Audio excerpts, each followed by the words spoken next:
money, how does that word make you feel? I did not mean to trigger you once you were going to put your headphones on to listen to this episode, but that's what we're going to be talking about. And I'm excited to have back my client, friend, Uchechi Kalu, certified financial planner, 2024 Olympics poet, and a, a really great friend now, where we talk about money and planning as a woman of color. Because we all come from different backgrounds, the stories that we create, and money is a relationship and how we get to redefine that. And it's interesting because as a first gen immigrant myself, I'm actually getting ready to go on vacation. I'm recording this October 9th. So in 2 days, I get to go to Philippines for 2 weeks. And I grew up in the work so hard and then you go on vacation. And I've had to unlearn it and learn how can I also enjoy money and time. And so I'm excited to enjoy for 2 weeks. But I'm excited for you to delve in to this conversation. And I would say get a pen and paper, write down the powerful questions you're going to be asked. And I don't want you to just like listen to it. I want you to be able to journal right after. All right, grab your coffee, tea, or boba, and let's drop the beat.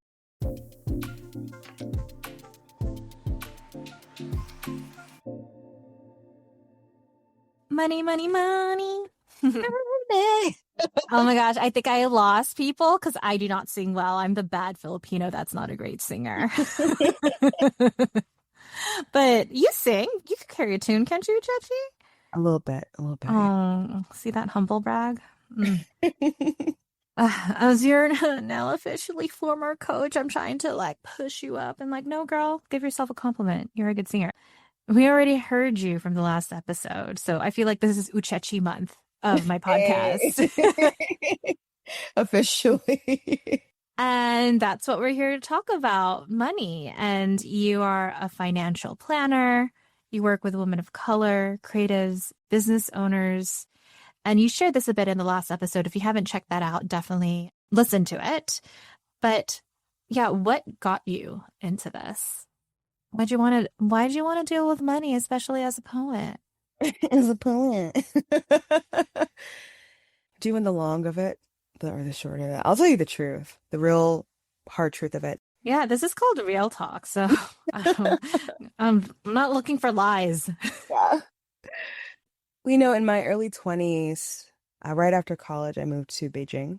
I lived there for 4 years and it was amazing. But I'll tell you, something that happened when I got there was I got this immediate feeling of shock. And you would think that it was about like living in China or something being different. Like, no, like China felt like home away from home.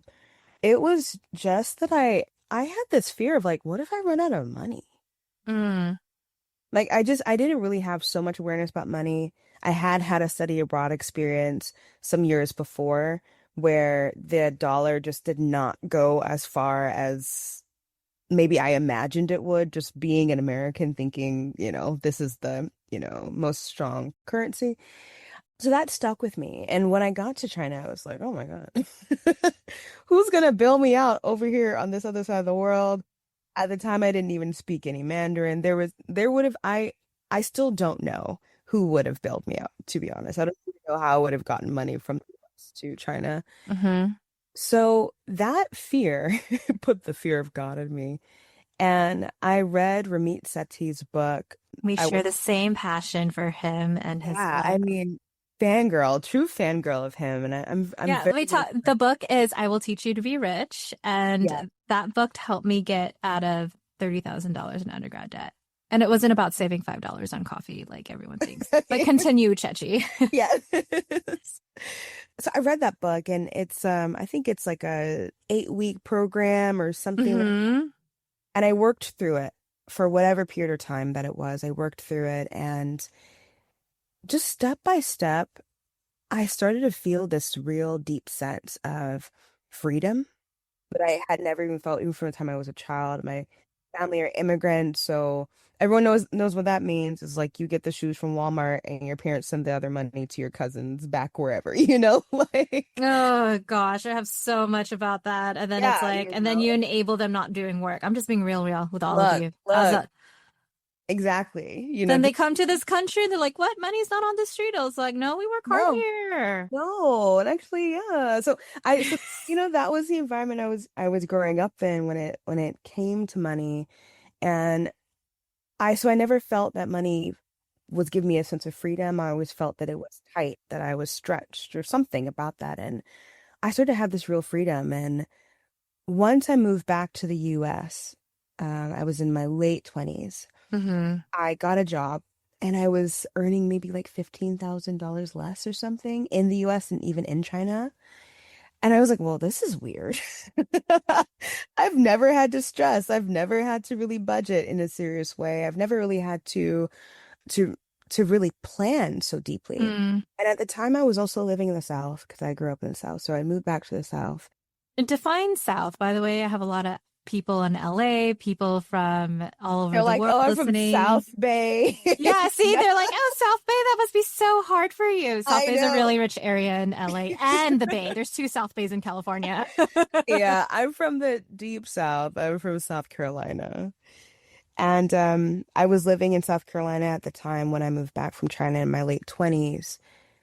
And I remember sitting in my apartment and just doing the math. I'd calculated my yearly salary. I'd calculated all my bills. And then I don't even know if I ran a calculation for inflation, but I was like, inflation is real. And I realized that by the next year, I would be paying the state to be alive because my salary was not going to go up. All of my other expenses were going to go up. And so like what was going to cover the difference, you know?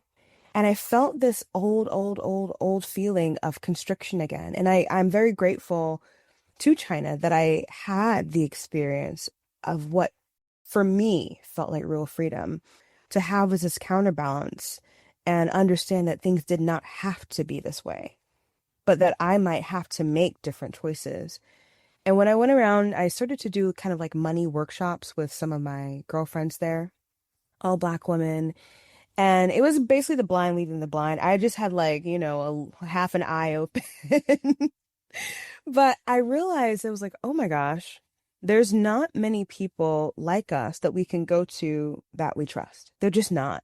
And not who are fully credentialed, not who have truly done the work, not who have thousands of hours of experience and client hours and different scenarios, just not. And I reached a point where I was like, I love you, Ramit, but there has to be more than this book because there's a whole economic system out here. But most of all, I think the thought that galvanized me when I was sitting in my apartment on that day was that I feel, and I still feel this way, and I felt at the time that one of the worst things to be in the US was a poor Black woman because there is not one entity that has sympathy for you. No one is coming to save you. Instead, we are, the pariahs of society are seen as. We're seen as these parasites of society, not as human beings. And so I knew I had to change my situation now that I was back in the US. And after seeing my friends and seeing where they were, super high achieving, even high earning women who still didn't know the basics, was like, well, we're actually all in the same place.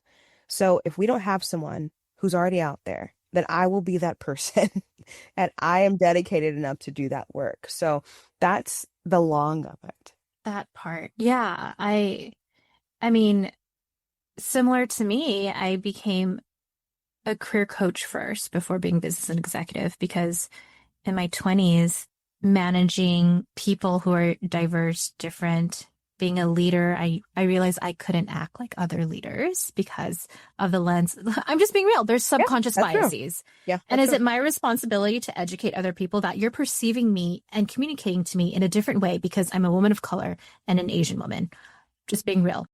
That I'm not. I am not that expert. I'm not here to educate you because you're gonna have to spend a lot of money to do that. But Yeah. and here's the unfortunate thing, and I mean, why I love Kendrick Lamar's halftime show is I learned how to play the game.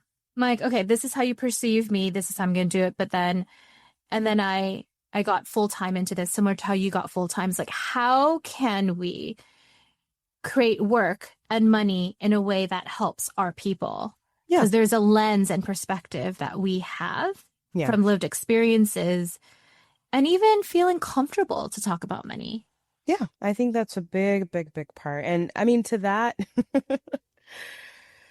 I don't think that part is like learned. I don't think we necessarily learn how to be comfortable to talk about money. It's just something that's demonstrated.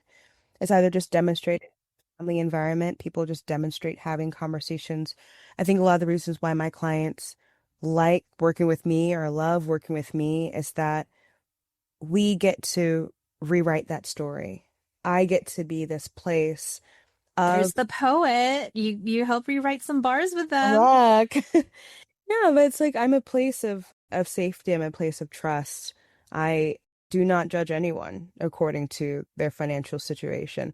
And I say that very strongly now because when way, way, way back when I was just reading the books about the so-called rules of money and when I was just watching the videos and the Dave Ramsey's and all that stuff. I was so deep into it. I feel like everyone gets into that. You get deep into Right. it, but it does. I know what you're about to get to, so You go get know, there. but then a big part of it is judging other people around these ideas of, the things that they've done well or good and being bad, and shaming people around that.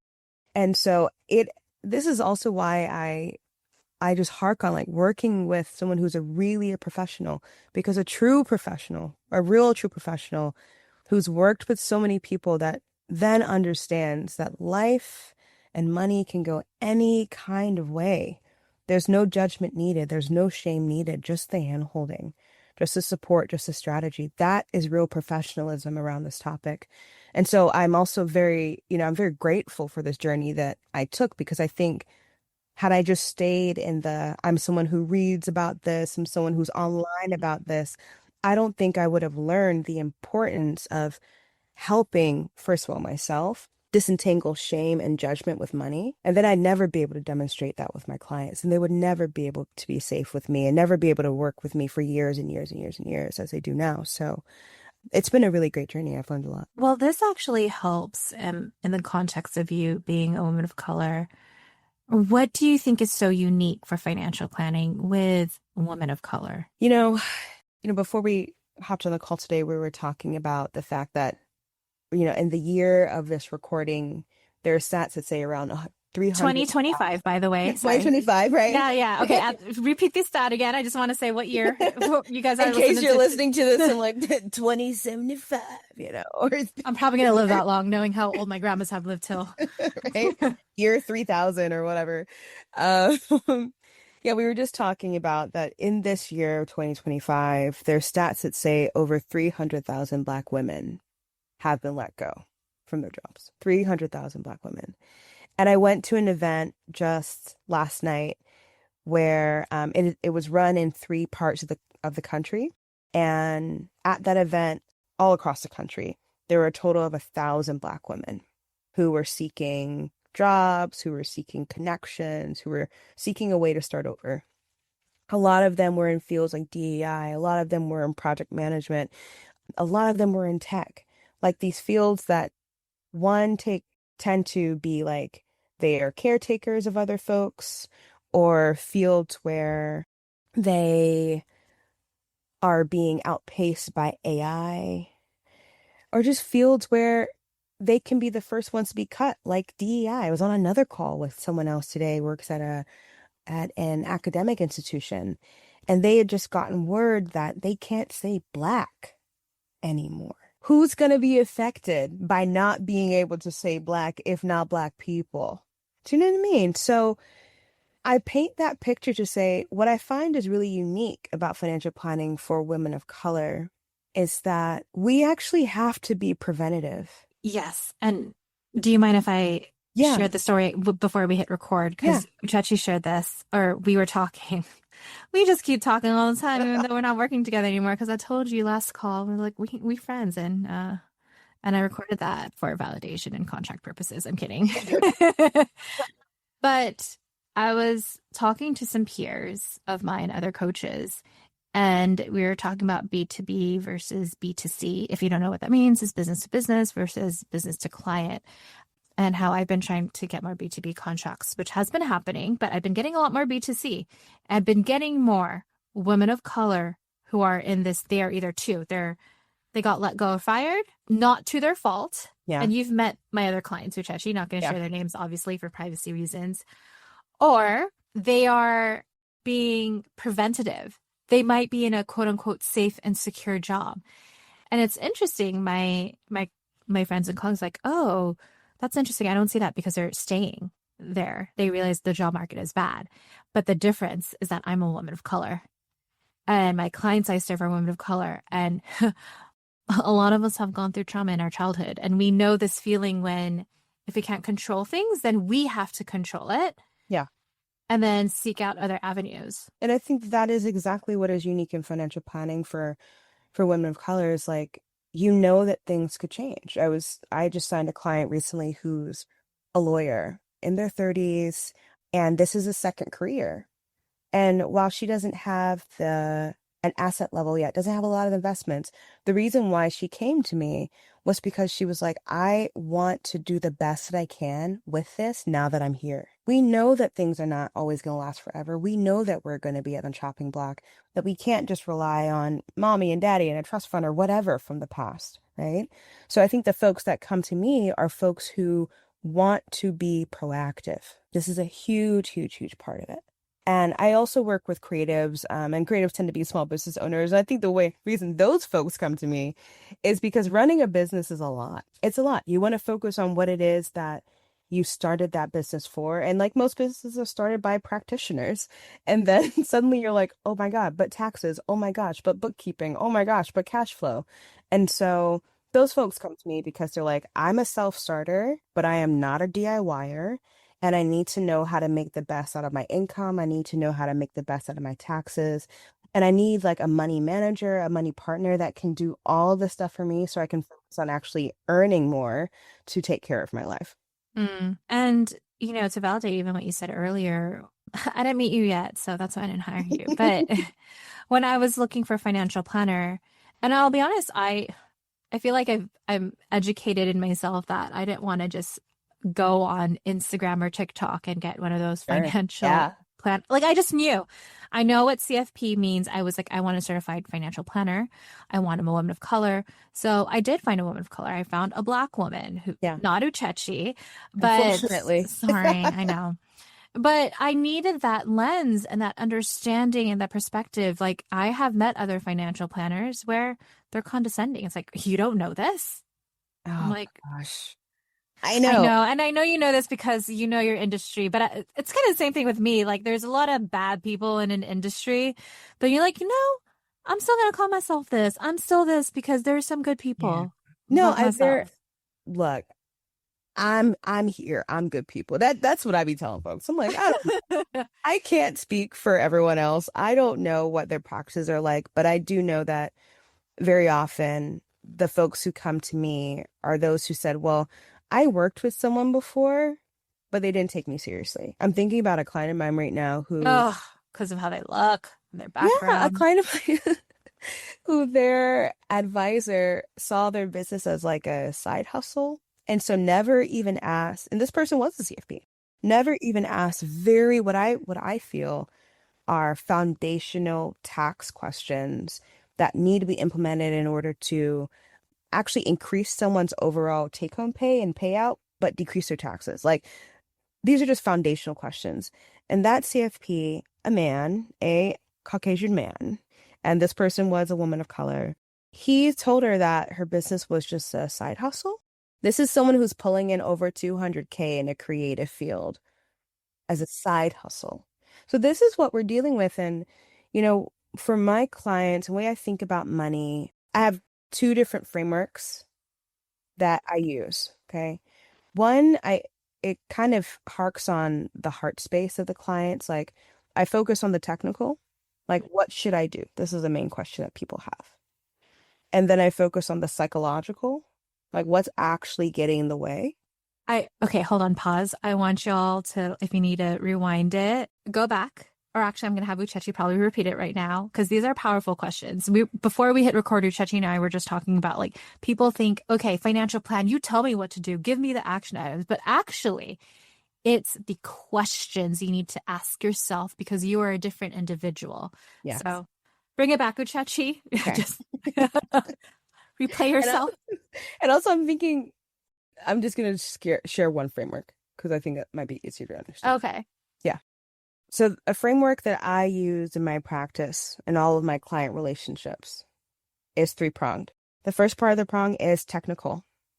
So, what should I do based on my situation, based on my income, based on my business, based on my taxes, based on my family? What should I do? This is a technical question. But then we want to ask and figure out some psychological questions. What's getting in the way of me achieving these goals? What are the challenges I'm actually facing on an internal level? And then the third is a cultural question.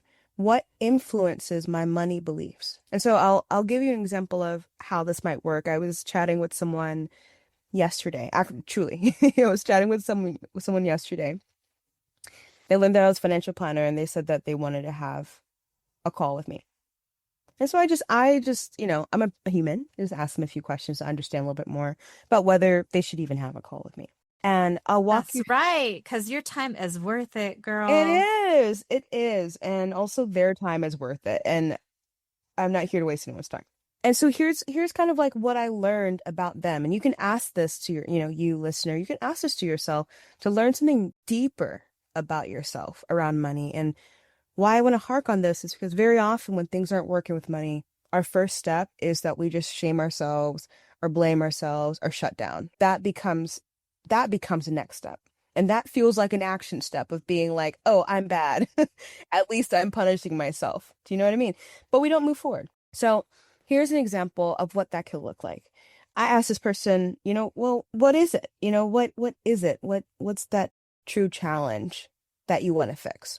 And they said, oh, well, it's my spending. Okay. So that's, what should I do about that? Maybe it's going to be budgeting. It could be something else. But now I know technically what it is that we even need to focus on. It's spending. All right. Now moving on to psychological, I asked him, okay, well, how do you feel when all this is going on? And he said that it actually turns a mirror back to him as to how he feels very stressed and how he feels really anxious.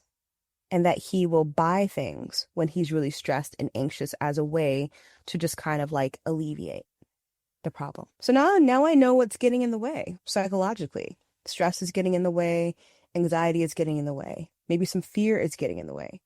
And so if this person does become a client, then we can dig in deeper into like, okay, beyond the financial planning relationship, there might be things that we should be doing to just alleviate stress in your life, actually. That might be even more important than a budget. A budget might figure itself out if we eliminate stressors.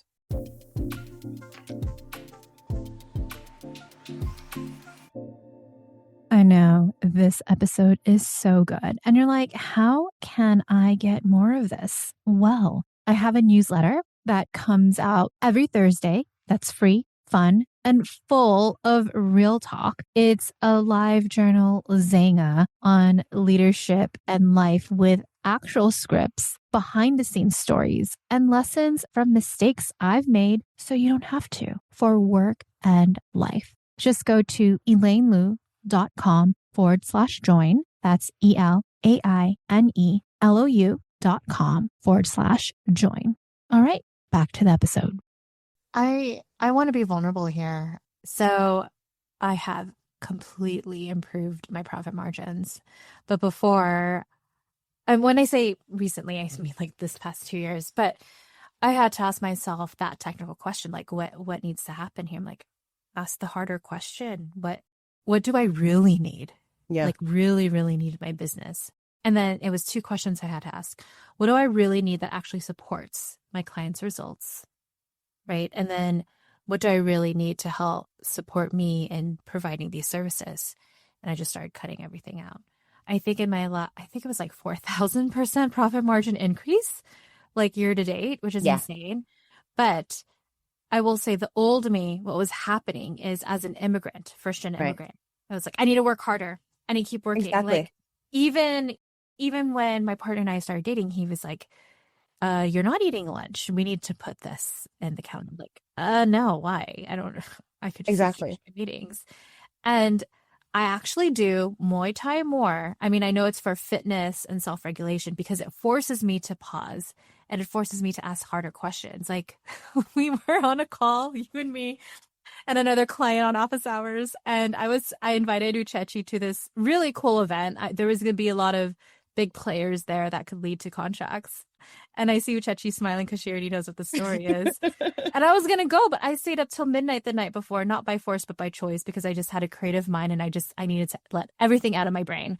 But then I got into bed tired and I played like a lot like I did alarm clock roulette, which is if I'm gonna wake up at no alarm on, if I was gonna wake up at 5 a.m., I was gonna go to this event. And if not, I'm just gonna sleep in. I woke up at 8 and I didn't go to the event because I just had to listen to my body. Like it's these like I said earlier, we think it's about figure out the answers on how to make more money, but it's like, no, are you asking the harder questions? Yeah. What is your situation right now? Your situation right now is different from like maybe undergrad, like me, when I was 30K in debt, paying that off. What's your situation right now? Maybe you are a mother. I know you work with a lot of mothers too, or you have aging parents. Or hopefully this doesn't happen to you, but I know you've shared this with me with other clients, or maybe you're going through a divorce or Oh, separation. absolutely. And it tends to be these other spokes of the wheel that are influencing this question of what should I do? And for me as a professional, I mean, that's why, again, I'm like, I think a true professional, a true financial professional is not just telling you, here's this like one-stop shop, one-stop solution for this thing. Our solutions are very, very bespoke. They're very unique based on 100%. what's going on. And I would add, and you kind of touched to this in what you shared, there is a cultural component. Yes. This Work question of, hard. yeah, right? Like what influences my money beliefs? So for you, you're working, working, working, maybe you're burning out, even your profit margin isn't as high as you'd want it to be, but it's this belief that I have to continue working hard.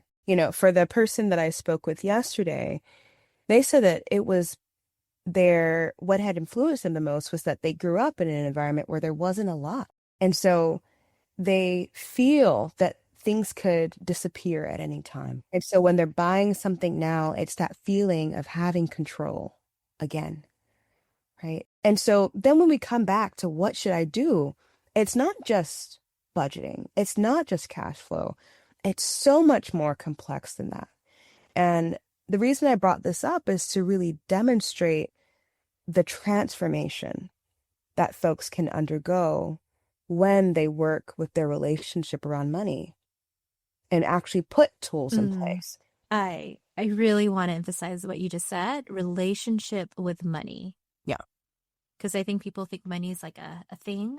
Because I'm serious, like a Yeah, noun. We yeah, think it's a noun. Well, I mean, like it is, but like cash and coins, yeah. like, but we don't think about a relationship. Actually, one of my former clients shared this with me.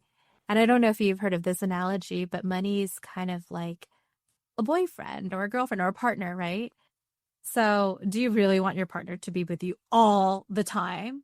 Like at like Like, go home, Roger. yeah, it's like, do you want your partner there when you're doing number 1 and 2 at the toilet? Like, no.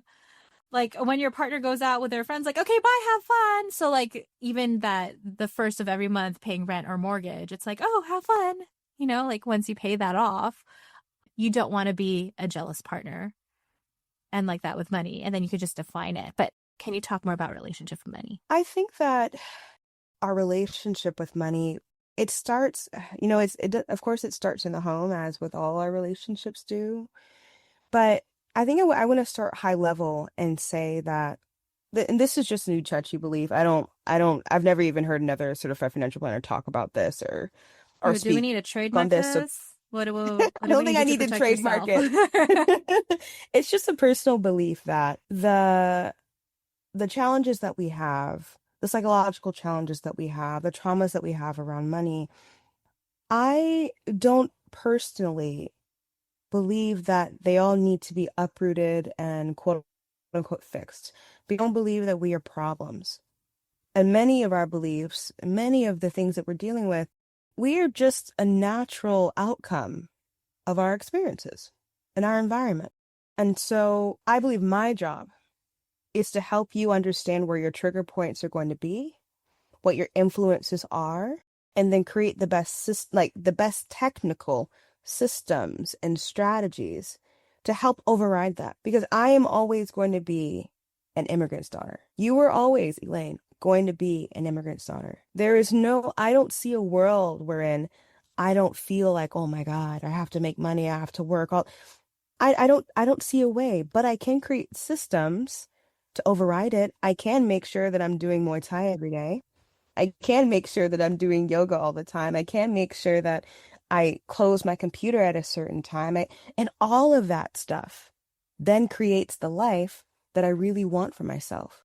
So when I address this idea of the relationship with money, for me, it's more so to understand the landscape that we're really truly in. And then holding that space and holding that understanding, I can come in with the right technical things to do to help you keep going forward, even if you never really rectify this thing that you're quite dealing with.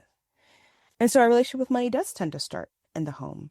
It does tend to start with the people that raised us and then is sort of amplified by all the experiences that we learn. I believe there's a stat that says that our idea of what money is solidified by age 15 or something like that.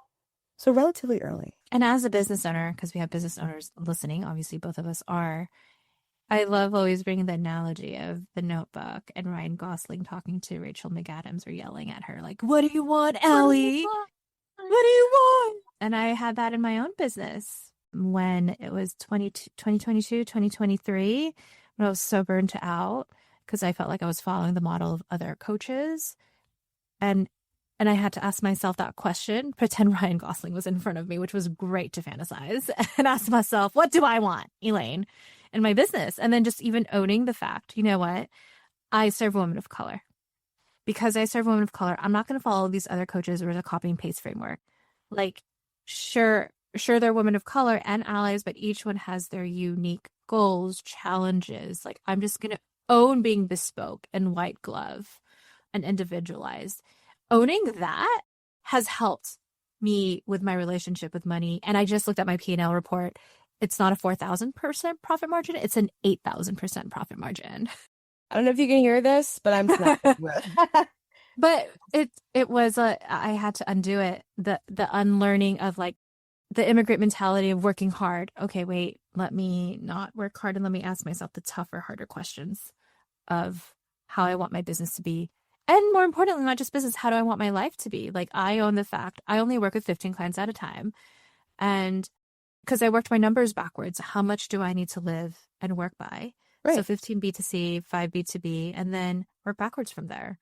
And I think actually I would love to hear your perspective as a financial planner, because capitalism runs right here. And for me as a business owner, I just kept thinking more.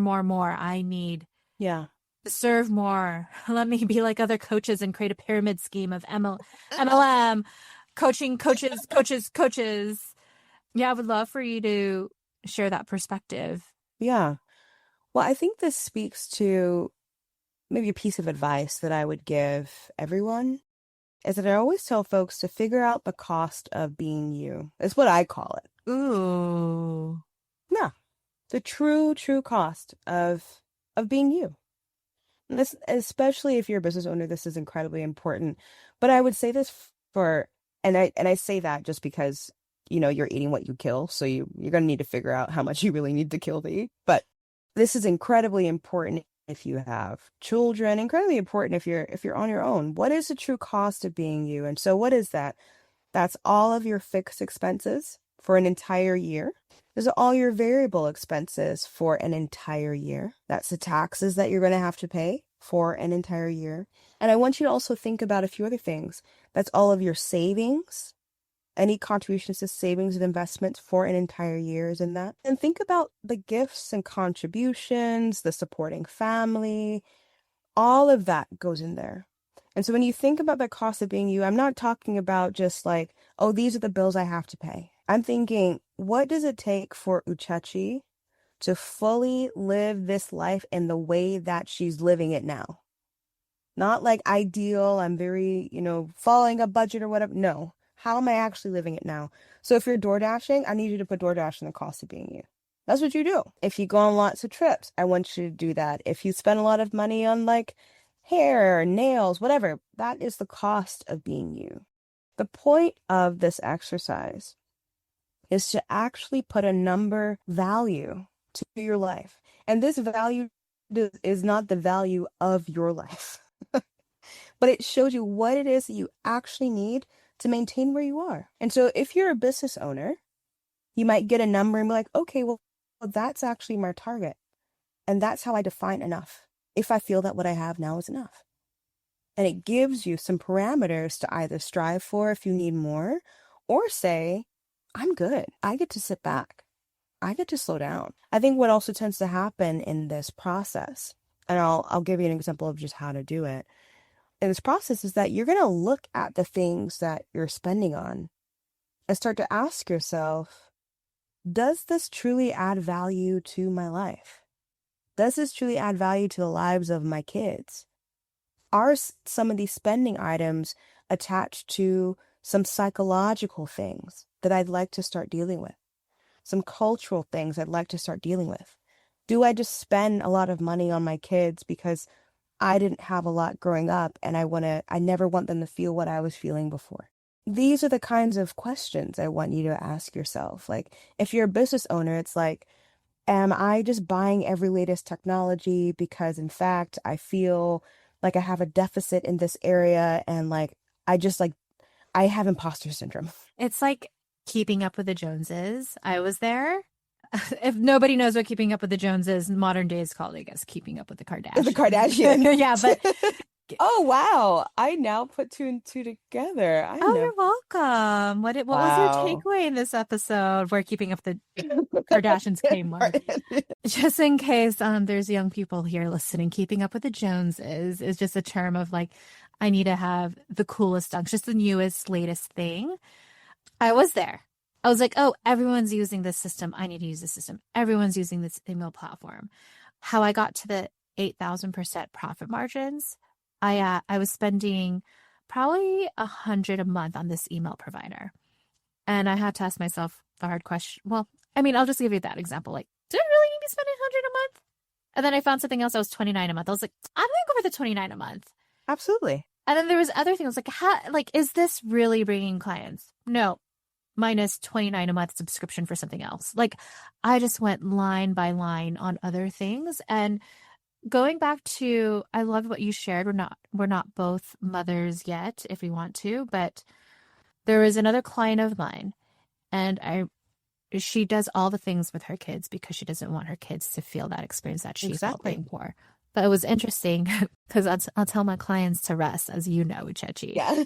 And she's like, Elaine, there was a weekend where we were invited to like 3 different parties. There was like a soccer practice. I was like, no, we were resting. And it was amazing. It wasn't just her, it was her kids that told her, Mommy, thank you. I just wanted to be at home. And they just cuddled and napped. Like, so it's not just the money part. I think it's this perceived thing that we have to do every single sport with our kids. But have we actually asked our own kids, like, what do you want to do? Yeah. And ask ourselves, why are we motivated to make certain decisions? And the more we do this, because it takes money to do almost anything, honestly. Especially if you live in a city like LA, parking your car takes money. Oh my God, girl, I just paid off a parking ticket. But you know what? I have one staring at me. Just, Yeah, but you know what? I have my relationship with that parking ticket was, what? No. My relationship has not changed. Well, I share gratitude. I'm like, this is going to pay for a pothole. Okay. Is it? Or is it a grift? I hope they're listening. I haven't changed my relationship with them. Even I have my limits. But So I would say that's my first piece of advice. And that's where I start with anything, any relationship with a client or anyone asking me a question. I'm usually just like, well, what's the true cost?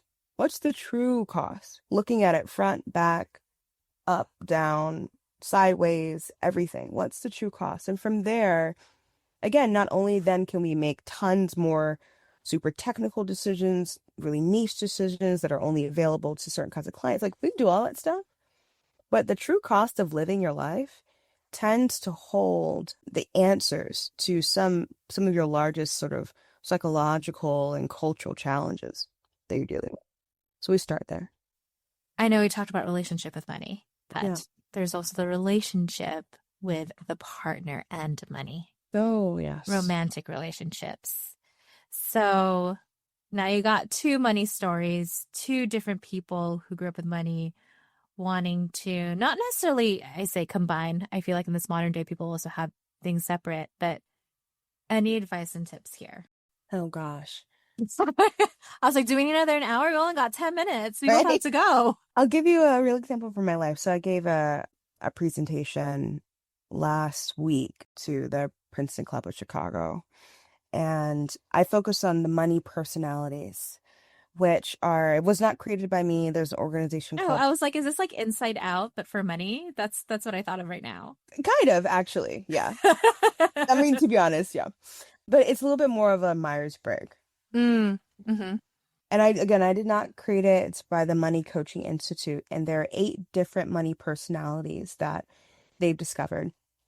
Each one that has its strengths and its challenges. And just like Myers-Briggs or any kind of like 16 personalities or Enneagram or whatever, we tend to like really in the heat of things embody a certain personality, even if we have traits of the other ones. A little bit of like zodiac-ish kind of stuff. Okay. So my partner was actually in the audience because we were both in Chicago at that time. I don't think he's ever like been in anything that I've given. Wow. Yeah, so he was I think he has been before, but he was like helping me with a Zoom chat, but he was fully a participant. Aw. Yeah, I know, it was so cute. And Oh, happy anniversary, by the way. oh, Saw the thanks. post. Thanks. But I was facilitating it. So people were having small group discussions as they were talking about their personalities. And he and I had actually never had this particular question answered like between us. We'd never talked about it. And so I remember thinking, ooh, I wonder what his is. And then I forgot about it. And the next day, we were walking around Chicago, my favorite city, and he was like, "Oh, I want to talk to you about what I learned yesterday." And he told me what his money personality was. And he also said, one, that was the first time that he'd ever been able to build like context around like who he is with money and even explain it to himself, right? Because we kind of know our habits, but we don't really know how to describe them and don't always really know where they're coming from or what they might be related to. And he told me how like so like super empowering it was.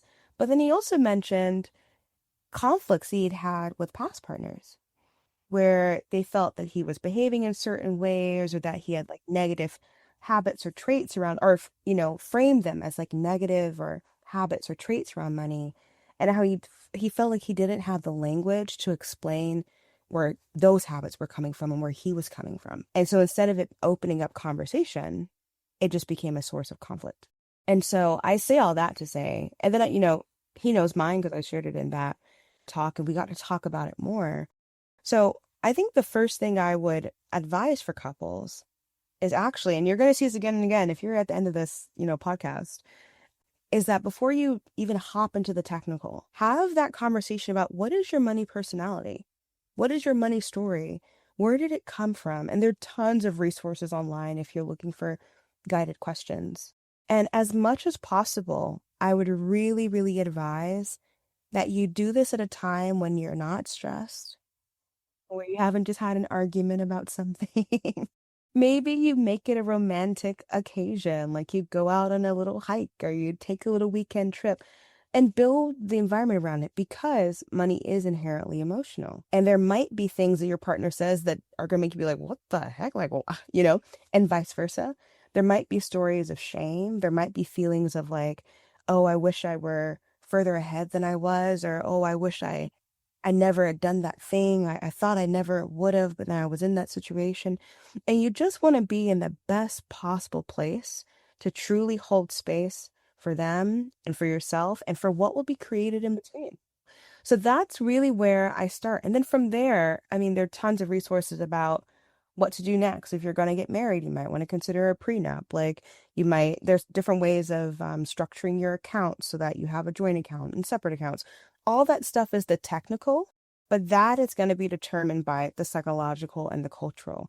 And so that's what I would really focus on. And having been in this work long enough, I can tell you that people that you don't think will separate or get divorced do. And a lot of people separate because of money. They just do. I mean, the research shows, Yeah. right? Like it's money. Number one's always Yeah. the And the challenge. research always, always, always shows. And I'm thinking about someone I met recently who thought that their partner, after having a child, that the partner's relationship to money would change and that they would be more generous and more giving even to the family. And it still hasn't changed. And now they have another dependent. You know what I mean? Like that's a conversation that I wish would have happened before all of the stress and strain was now on this one person, right? And so that's why we have these conversations before we just decide to like open the joint account and get the prenup and start. Well, it goes back to even before I ask the question about relationships. It goes back to understanding your questions that you asked, right? Yes. What should I do based on my situation individually, right? Yes. What's getting in the way? Asking those questions yourself. Then, when you have another person in a relationship with, you get to ask those questions together. Exactly. But have it similar to how we have consistent meetings at work with team members, with clients, is to also have that in your relationship too, which Yeah. is what we And do keep consistently. revisiting it. Yeah, absolutely. Yeah. Like Brian and I, we have check-ins and like we actually don't we have conversations about money. We haven't tied our finances in yet. So we have to go deeper, but we already have conversations about money. And I will say that, if you're listening to this and you're trying to imagine this framework, think of it as a wheel. Yeah, think of it as an absolute wheel, and that it starts with like, what should I do? And you're just going to know on a very baseline level, what should I do? You're going to know like, I got to focus on my profit margin. Great. Then you go down, what's getting in the way psychologically? Then you go over what influences my beliefs about money.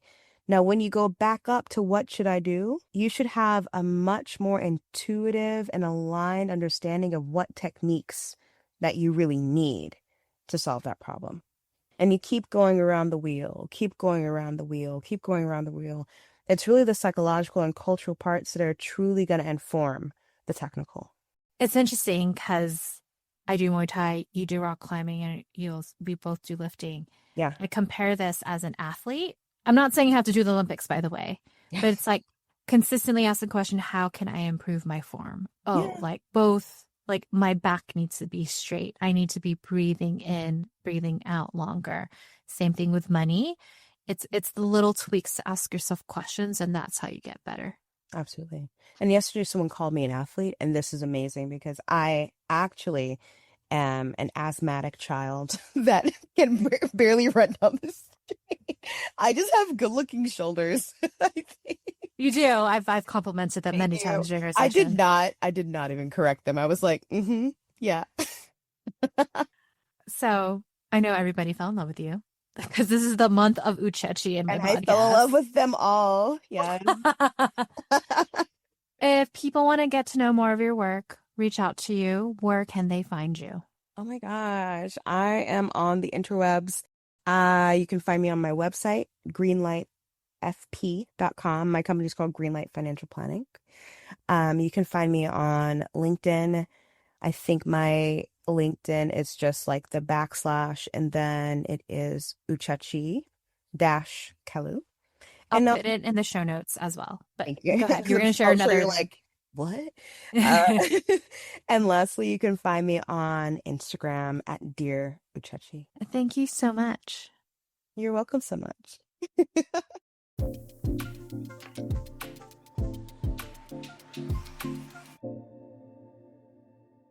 All right, did you write those questions down? And just in case you didn't, I'm going to summarize it for you. So it's like a circle. Remember, that's what Uchechi said.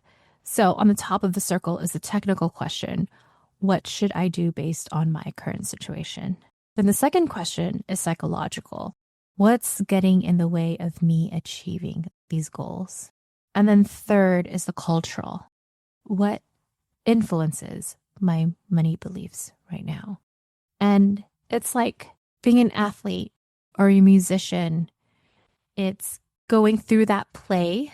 I'm using an analogy with sports and seeing what edits need to happen. I mean, that's how I've been able to improve my profit margins by 8,000%. Insane. Like, this is the most financially healthy year in business I've had in 8 years. And I'm very grateful for that. I had to have hard conversations with myself and my financial team. So if you got a lot from this episode, well, sharing is caring. My team and I created this podcast as an accessible resource for others. So click that share button, share it with a friend or two, and send them a personal message on why they should listen to it. And if you enjoyed this episode, you've listened to other episodes, it would mean so much if you could leave a 5-star rating and review, because this does push it out to other people like you who may find this valuable resource, this podcast, helpful. And if you are interested in wanting to create an aligned business, career, and life, then schedule a call with me and we can see if it's a good fit to work together. You'll get 3 action items. To schedule that call, go to elainelou.com/call. That's ELAINELOU.com/call.